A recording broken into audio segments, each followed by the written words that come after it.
Hi everybody, I'm gregfishel. Welcome to bonus weather video number 3 for this week. And the topic today is nothing earth-shattering. We've actually talked about this before. Maybe we've shown it graphically a little differently. But I think it's always fun to sort of take stock of where you are during a particular time of the year and see how the sun's position changes with regard to where it comes up, where it goes down, and how high it gets up into the sky. So let's go on ahead and check this out here. And first, we're going to talk about the elevation angle of the sun. So here we have our little human being here on the ground.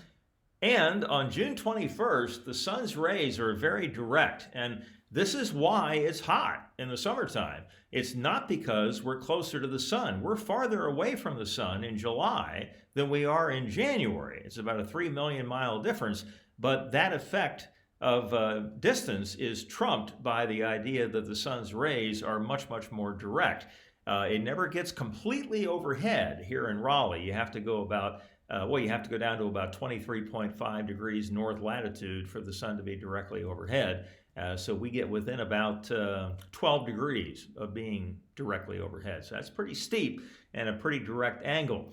Then on September 23rd of this year, which was the date of the autumnal equinox, then the sun is a little bit lower in the sky. It's still respectable, but it's just not as high as it was on the 21st of June. Today, it has descended a little bit more, about another month after the autumnal equinox.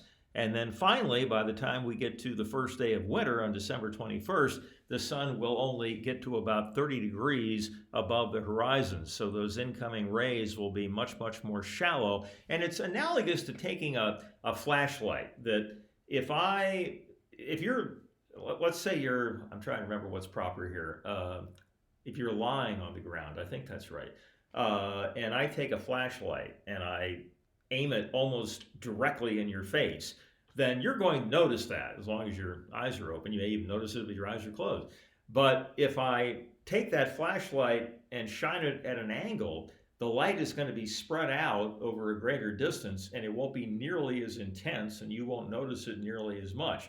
And so that's really what's going on here, is that the astronomical flashlight, if you will, is much, much more direct and in your face on June 21st than it is on December 21st. And that's why it's hot for the first date and cold for the second date.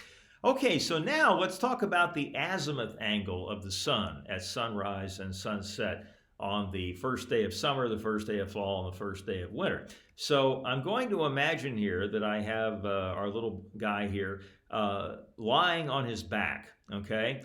And he's looking up at the sky, and the south sky, or the southern part of the sky, if he's lying down like this, then he's actually, when he looks forward, that's south. Behind him is north, and then east is to the left, and west is to the right, okay?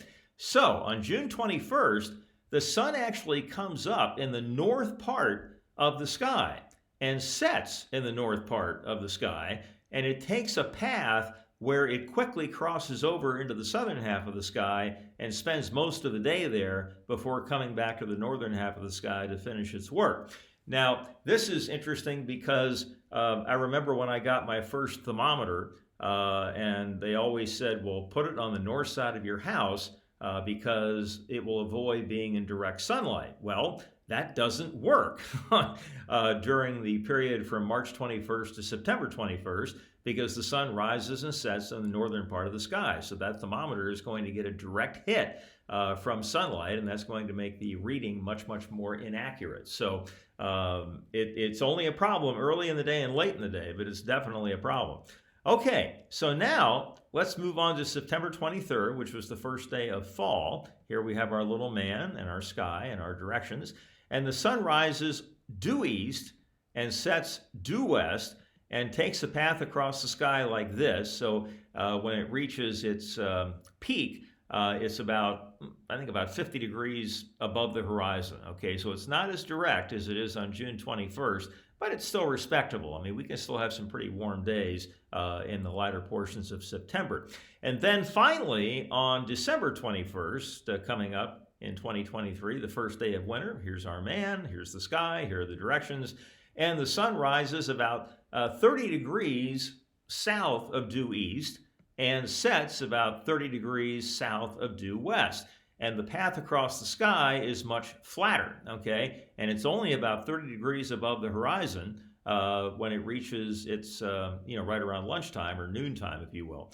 And so, just an interesting little tidbits here about the sun, where it rises, where it sets, how high it gets up into the sky, and how direct those rays are. All of that determines the length of the day, and it also determines whether or not we're hot or cold, with the sun being much, much higher in the sky in June than it is in December.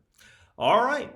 Hope you found that interesting. Again, we've talked about this before, but it's a slightly different way of displaying it graphically and just sort of get you updated on where the sun is now and where it's been and where it's going.